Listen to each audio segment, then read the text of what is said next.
জায়গায় তখন সবাই মিলে আমরা রাকিবু ফিল ফুলকি দা'আল্লাহ মুখলিসিনা লাহুদ্দীন ফালাম্মা নাজাহুম ইলাল বাররি ইযা হুম ইউশরিকুন।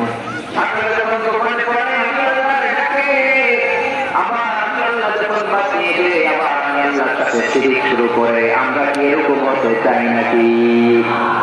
এরকম করবে?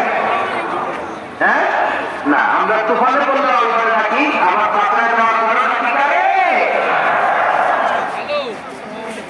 আল্লাহ ডাকি। বিমানের মধ্যে মাঝে মাঝে দেখবেন যে এয়ার টার্বুলেন্স হয়, জানেন? এয়ার টার্বুলেন্স জানেন তো?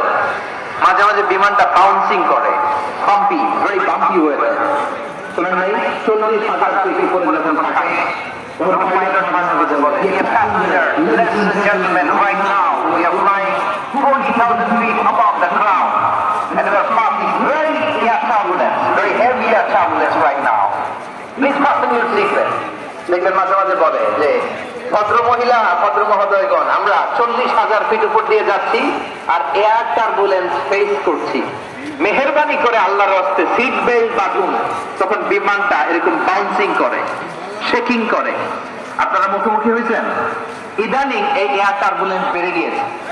গত বছর আমার ইন্টারন্যাশনাল অনেকগুলো ফ্লাইট ছিল, আমি দেখলাম যে আগের ফ্লাইটগুলোর তুলনায় এখন এয়ার টার্বুলেন্স খুব বেশি। আমি একটু রিসার্চ করে দেখলাম, ক্লাইমেট চেঞ্জের কারণে, জলবায়ু পরিবর্তনের কারণে আকাশের বাতাসের মুভমেন্টে পরিবর্তন হয়েছে, ফলে এখন বিমান শেকিং করে বাউন্সি হয়ে গেল।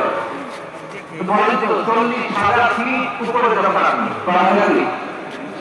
সবাই বলে 40,000 ফিট, 40,000 ফিট উপরে যখন আপনি, তখন যখন বিমানটা এরকম বাউন্সিং করে, সবাই যখন ভমিটিং করে, বিমান নষ্ট করে দেয়, বমি করে, তখন বাঁচানোর কে আছে? আল্লাহ ছাড়া কেউ আছে?